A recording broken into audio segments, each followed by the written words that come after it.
Hello and welcome dear students, my name is Durgesh Malviya. जैसे हमने previous lecture के अंदर बेसिक क्वाड्रेटिक इक्वेशन के बारे में पढ़ा था और बेसिक क्वाड्रेटिक पॉलिनोमियल के ग्राफ्स भी हमने पढ़े थे, ठीक है। और हमने डिस्क्रिमिनेंट नेचर ऑफ रूट्स के बारे में, फिर लीडिंग कोफिशिएंट के बारे में भी हमने डिस्कशन किया था। और सबसे मेन डिस्कशन बेटा उस क्लास के अंदर हमने किया था कि quadratic equation as a identity, यानी कि ये क्वाड्रेटिक इक्वेशन जिसके क्या होते हैं, मोर देन 2 रूट्स होते हैं, तो उस क्वाड्रेटिक इक्वेशन को एज अ आइडेंटिटी की तरह हम यूज़ करते हैं, जिसके अंदर हमें x square, x and constant term के जो सारे कोफिशिएंट्स होते हैं उन सबको साइमल्टेनियसली क्या करना होता है बेटा, जीरो करना होता है, ठीक है। तो हमने a equals to B equals to C को हमने क्या किया था, जीरो किया था। अब देखो बेसिक हम सेट्स के बारे में पढ़ लेते हैं। देखो सेट्स क्या होता है, सेट्स बेटा क्या होता है, इसके अंदर हम पढ़ लेते हैं basic definition. Sets is a collection of well defined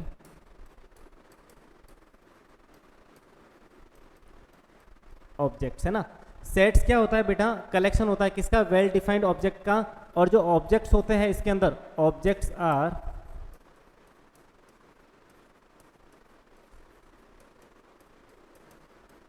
distinct each other, ठीक है। देखो यहां पर दो चीजें समझना कि सेट्स होता क्या बेटा, एक कलेक्शन होता है। कलेक्शन किसका होता है, वेल डिफाइंड ऑब्जेक्ट्स। ऑब्जेक्ट्स जो होते हैं बेटा वो वेल डिफाइंड होने चाहिए और objects are distinct each other, यानी कि जो कलेक्शन होता है ऑब्जेक्ट्स का वो भी वेल डिफाइंड ऑब्जेक्ट का, वो कलेक्शन बेटा डिस्टिंक्ट ऑब्जेक्ट्स का होना चाहिए। और सबसे बड़ी बात देखो, हमने जैसे कि एग्जाम्पल के लिए हम काउंट करें कि set of natural number, set of natural number के अंदर हम काउंट करेंगे इसको 1 2 3 4 इस तरीके से। और फिर जैसे हम कह सकते हैं सेट ऑफ वॉवल्स, अल्फ़ाबेट के वॉवल्स इसके अंदर ले लेते हैं A E I O and U, ठीक है। सेट्स के अंदर देखो बेसिक टर्मिनोलॉजी क्या होती है बेटा कि सेट्स को हम कैपिटल लेटर से रिप्रेजेंट करते हैं, यानी कि यहाँ पर जो भी होगा वो बेटा क्या होगा, कैपिटल अल्फ़ाबेट होगा, यानी कि कैपिटल अल्फ़ाबेट से इसको रिप्रेजेंट करते हैं। एंड सेट्स के जो एलिमेंट्स होते हैं इनको बेटा एलिमेंट्स भी कह सकते हैं और मेंबर्स भी कहो, एलिमेंट्स भी कहो ऑब्लिक मेंबर्स भी कहो, है ना। ये सारे एलिमेंट्स भी होते हैं और मेंबर्स भी कह सकते हैं। वो बेटा एलिमेंट्स और मेंबर्स होते हैं वो सारे के सारे कॉमा से सेपरेट किए हुए करली ब्रेसेस के अंदर कंबाइन करके इसको लिखा करते हैं, ठीक है। तो इस तरीके से सेट्स का बेसिक रिप्रेजेंटेशन था कि मतलब इस तरीके से हम इसको बना के लिख सकते हैं।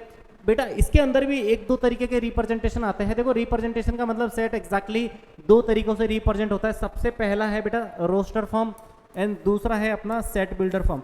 देखो रोस्टर फॉर्म के अंदर क्या होता है, रोस्टर फॉर्म के अंदर जो एलिमेंट को रिप्रेजेंट करते हैं वो क्या होता है कि इस रोस्टर फॉर्म के अंदर सेट को कैपिटल अल्फ़ाबेट से रिप्रेजेंट करते हैं और उसके जो सारे मेंबर्स और एलिमेंट है उसको करली ब्रेसेस के अंदर डालते हैं। जैसे सेट ऑफ नेचुरल नंबर जो अभी हमने पढ़ा था, तो सारे एलिमेंट्स को इसके अंदर हमने क्या कर दिया, कॉमास से सेपरेट करते हुए करली ब्रेसेस के अंदर रख दिए। जैसे सेट ऑफ वोवल्स, वो वाला एग्जाम्पल ही ले लेते हैं। इंग्लिश का अल्फ़ाबेट ले लिया मैंने A E I O and U, यानी कि और ये भी बात है कि इसके जो मेंबर्स होते हैं उसको हम स्मॉल अल्फ़ाबेट से रिप्रेजेंट करते हैं, समझ में आया।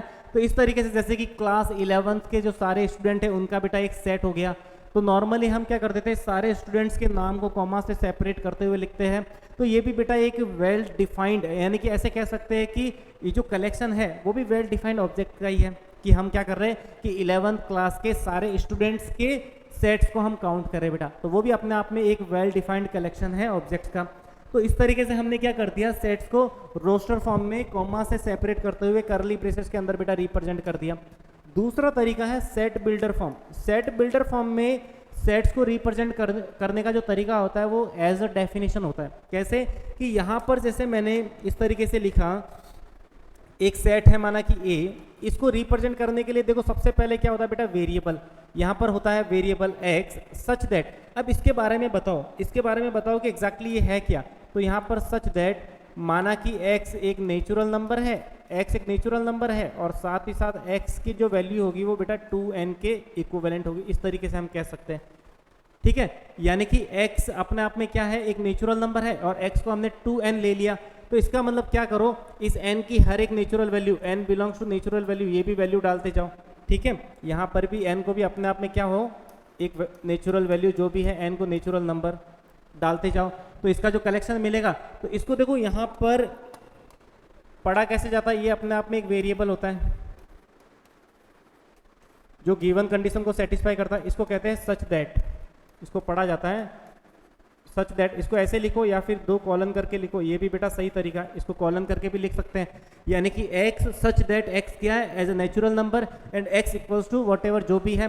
फिर क्या करेंगे, इसको सॉल्व करके बेटा इसको सेट बिल्डर फॉर्म में भी हम इसको रोस्टर फॉर्म में भी इसको क्या कर सकते हैं, रिप्रेजेंट कर सकते हैं, यानी कि रोस्टर फॉर्म को भी सेट बिल्डर फॉर्म में रिप्रेजेंट कर सकते हैं एंड सेट बिल्डर फॉर्म को भी रोस्टर फॉर्म में बेटा रिप्रेजेंट कर सकते हैं। जैसे कि इसके अंदर एक हम छोटा सा एक बेसिक क्वेश्चन काउंट करते हैं, एक छोटा सा इसके अंदर मैं क्वेश्चन लेता हूं। जैसे कि इसके अंदर एक सेट मान लेते हैं A, और इस सेट के अंदर जो एलिमेंट्स है 1/2, 2/3, 3/4, 3, 4, 4, 5, 5, 6, 6, 7, ठीक है, काफ़ी है, यहाँ तक ले लेते हैं ना, इसमें ही समझ में आ जाएगा। ये बेटा रोस्टर फॉर्म में दे रखा है, इसको हमें किस में कन्वर्ट करना है, सेट बिल्डर फॉर्म में,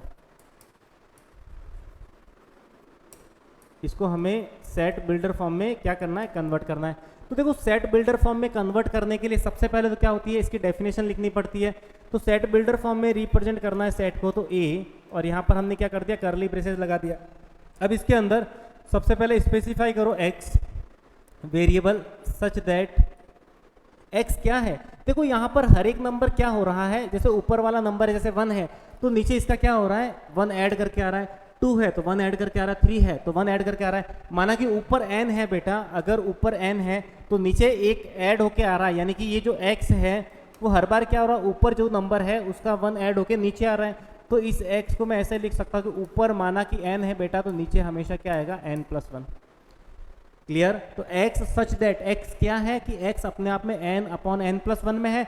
जहां ये भी बताओ बेटा, जहां ये भी बताओ कि n क्या दे रखा है, अब आगे की वैल्यू कॉमा से सेपरेट करते हुए, जहां n अपने आप में एक नेचुरल नंबर है, जहां n, तो यहाँ पर नेचुरल नंबर लिख दिया। क्या ये कंडीशन अपने लिए सफिशिएंट है?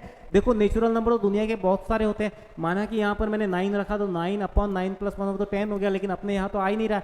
यानी कि जो n है, जो नेचुरल नंबर हम काउंट कर रहे हैं, उसकी भी कुछ ना कुछ वैल्यूज है, यानी कि उसकी वैल्यू भी, उसकी भी पर्टिकुलर कुछ ना कुछ रेंज है कि n की वैल्यू 1 और 1 से छोटी है और बेटा 6 और 6 से क्या है, बड़ी है। 6 और 6 से बड़ी होने का मतलब है कि यहाँ पर मैं n की वैल्यू 6 रखूंगा तो 6/6+1 7 आएगा। क्लियर।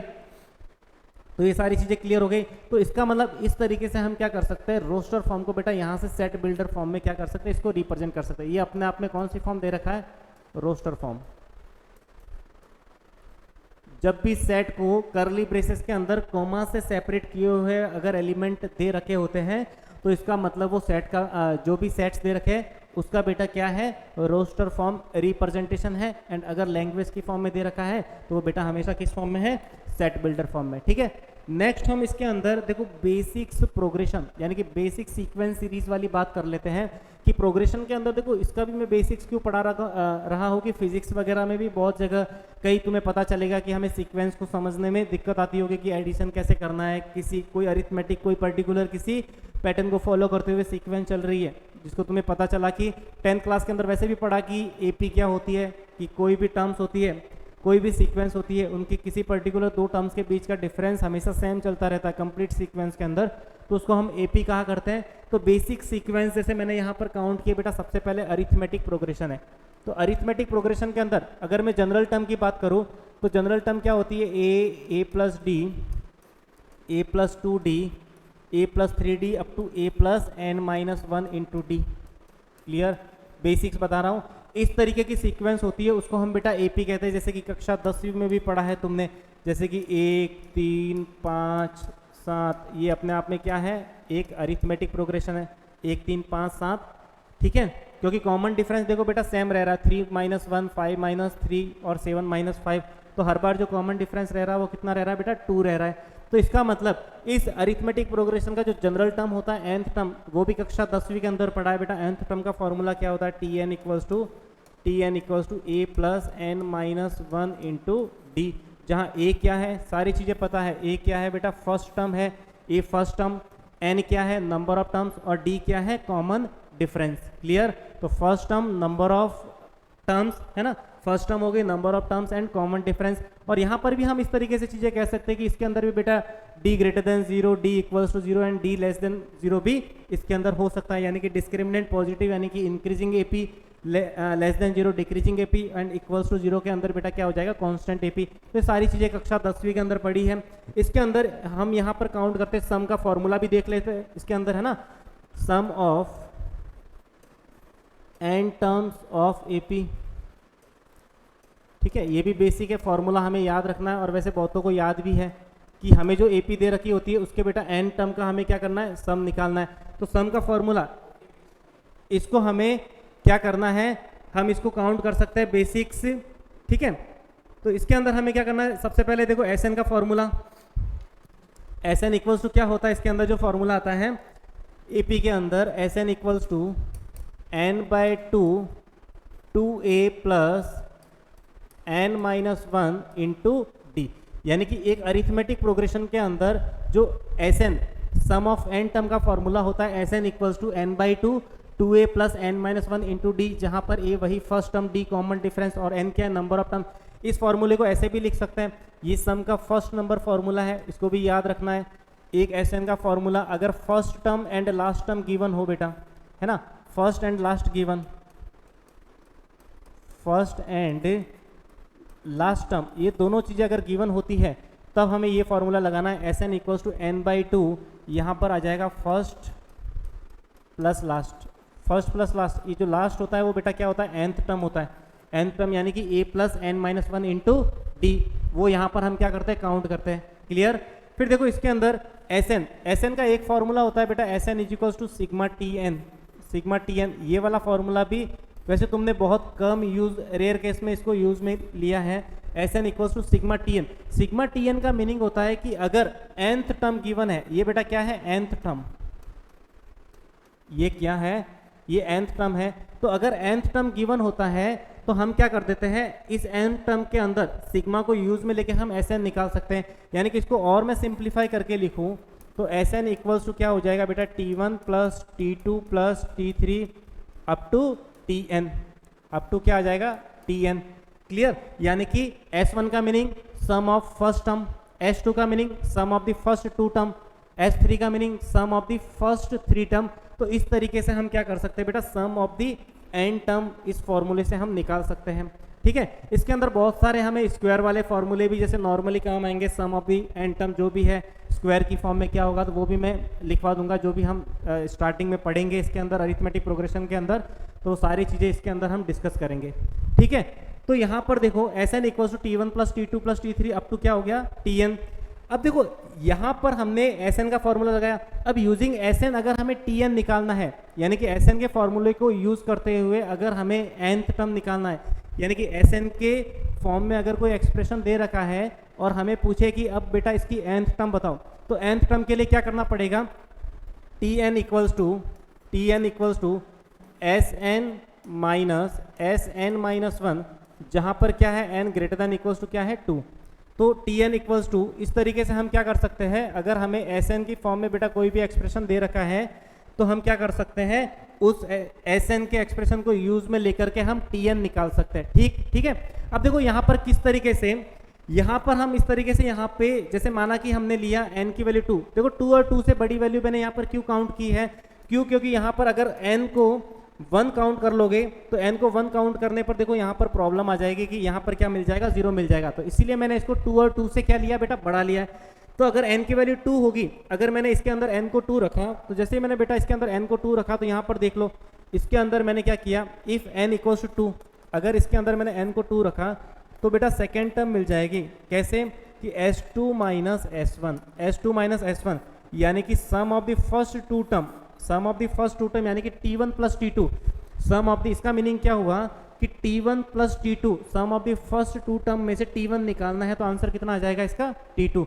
तो बेसिक फंडामेंटल है कि इस तरीके के फॉर्मूले, इस वाले फॉर्मूले का बेटा ज़्यादा यूज होगा, ठीक है। कैसे यूज होगा, इसके अंदर भी कौन कौन से एक्सप्रेशन, हमें कौन कौन सी सीक्वेंस याद रखनी है, वो भी मैं क्लास के अंदर बताऊंगा। लेकिन इसके अंदर देखो, इस वाले फॉर्मूले के अंदर 2-3 चीजें याद रखनी है। कैसे, पहला तो sum of the n natural number, यानी कि sum of the n natural number 1 + 2 + 3 + up to n। Sum of the n natural number क्या होता है, n + 1 divide by 2, sum of the n natural number first. Second, इसके अंदर क्या याद रखना है, सेकेंड जो इसके अंदर याद रखना है वो है इनके स्क्वायर का sum, 1 square + 2 square + 3 square + up to n square.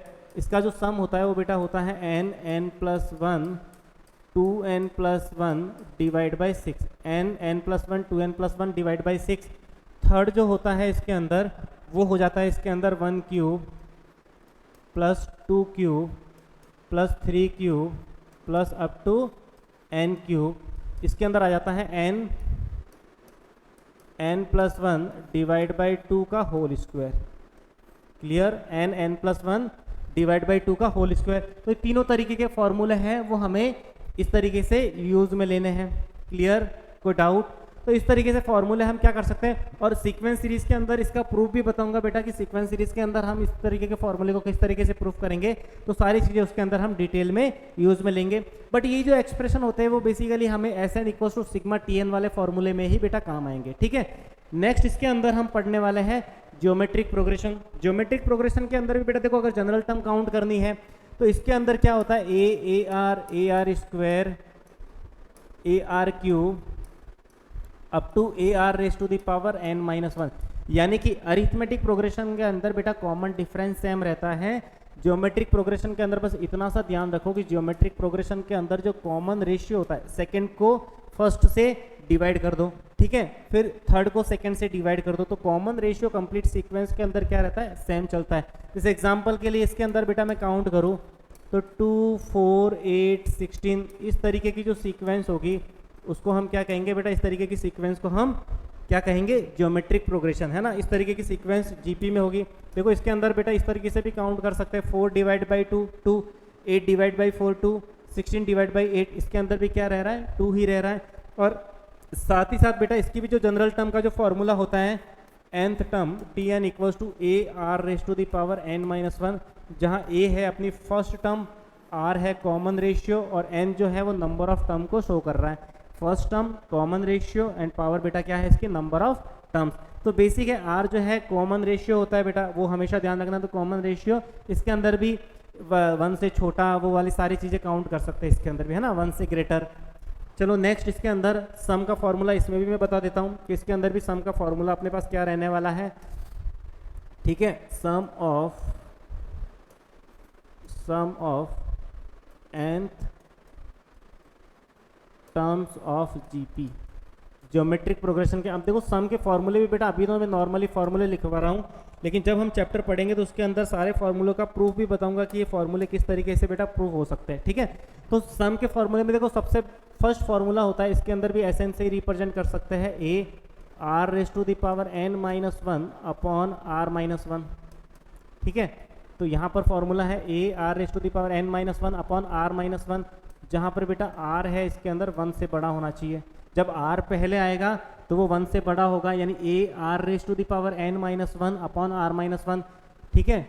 अब इसका जो दूसरा फॉर्मूला होता है Sn = A, ऊपर माइनस कॉमन ले लो तो 1 - R⁻n डिवाइड बाय यहाँ पर हो जाएगा 1 - R। ये वाला फॉर्मूला कब काम में लेना है, जब कॉमन रेशियो क्या होगा बेटा, लेस देन 1, तो ग्रेटर देन 1, और यहाँ पर लेस देन 1 आ गया। अब देखो इसके अंदर एक और फॉर्मूला होता है सम ऑफ इन्फिनिटी सीरीज, ये बहुत काम में आने वाला है बेटा, फिजिक्स में भी बहुत काम आ जाएगा, सम ऑफ इन्फिनिटी सीरीज। इसके अंदर अच्छे से समझना, ये वाला फॉर्मूला तुम्हें फिजिक्स के अंदर भी काम में आने वाला है। इसके अंदर क्या हो रहा है, sum of infinity series. Sum of infinity series का मतलब होता है बेटा अगर n इन्फिनिटी को टेंड कर रहा है, सोचो इन दोनों फॉर्मूले में देखो सम ऑफ इन्फिनिटी सीरीज का मतलब होता है कि हमारे पास जो टर्म्स है वो बेटा इन्फिनिटी दे रखी है। तो इसका मतलब इस फॉर्मूले में अगर n इन्फिनिटी को जा रहा है तो सोचो अगर कोई नंबर लेस देन 1 होगा, ये याद रखना, इस पर फोकस करना, अगर कोई नंबर लेस देन 1 होगा तो लेस देन 1 की पावर अगर मैं इन्फिनिटी लिखूं तो वो बेटा हमेशा क्या होगा, 0 को टेंड करेगा। यहाँ पर r है वो क्या है, लेस देन 1 है, आर क्या है, लेस देन 1 है। तो इस चीज़ को अच्छे से समझना, ठीक है, इस चीज़ को अच्छे से समझना। इसके अंदर क्या लॉजिक होता है कि जब बेस 1 से छोटा होता है, यहाँ पर देख लो ए की पावर मैंने इन्फिनिटी लिखी है, इसके बेटा 3 केसेज होते हैं, ठीक है। जब बेस 1 से बड़ा होता है तब आंसर बेटा इसका इन्फिनिटी आता है, जब बेस 1 होता है तब इसका आंसर 1 ही आता है, और जब बेस 1 से छोटा होता है तब इसका आंसर आता है बेटा 0। तो हमें इस पर फोकस करना, इस वाली चीज़ पर। बेस 1 से छोटा है अपना, देखो r 1 से छोटा है तो इसका मतलब r की पावर n, ये वाली वैल्यू इन्फिनिटी को टेंड कर जाएगी। तो इसका मतलब क्या होगा, अपने पास जो फॉर्मूला मिलेगा एस एन इक्वल्स टू, यानी कि एस एन क्या, एस इन्फिनिटी, तो s infinity equals to first term, ये तो r की पावर n, ये तो 0 को पे चला गया, ये तो 0 चला गया, तो a upon 1 minus r, a upon 1 minus r मिला है हमें। और देखो ये वाली वैल्यू, ये एस इन्फिनिटी वाला फॉर्मूला तब लिखा है जब r बेटा 1 से छोटा है, तो इसको मतलब ऐसे लिख सकते हैं r की वैल्यू बेटा -1 से 1 के बीच में, r की वैल्यू -1 से 1 के बीच में, या फिर mod of r less than 1 लिखो, एक ही बात है। इसके साथ ये कंडीशन बिल्कुल अच्छे से समझना, इसके साथ ये कंडीशन बेटा मस्ट होती है, ठीक है, क्लियर। तो यहाँ तक ये सारी चीज़ें सबको क्लियर हो गई बेटा, यहाँ तक किसी को कोई डाउट, ठीक है। तो आज हमने बेसिक्स इसके अंदर डिस्कशन किया है, प्रोग्रेशन के बारे में और बेसिक सेट्स के बारे में डिस्कशन किया है बेटा। नेक्स्ट लेक्चर के अंदर हम कंप्लीटली नंबर सिस्टम को लेके आएंगे, और नंबर सिस्टम के अंदर भी बहुत सारी चीज़ें तुम्हें एक्स्ट्रा सीखने को मिलेगी जो कक्षा 9th और 10th में तुमने नहीं सीखी है, ठीक है। तो चलिए आज के लिए इतना काफ़ी। नेक्स्ट लेक्चर के साथ बेटा वही नंबर सिस्टम थोड़ा सा पढ़ के आना, और नेक्स्ट लेक्चर के अंदर हम वापस नंबर सिस्टम से बेसिक्स पढ़ते पढ़ते, बेसिक्स जो 11th के अंदर हमारे पास जो बेस हम बिल्कुल तैयार कर रहे हैं ताकि हमें क्वेश्चन करने में बेटा दिक्कत ना आए, ठीक है। तो आज के लिए इतना काफ़ी है। Thank you so much and have a nice day.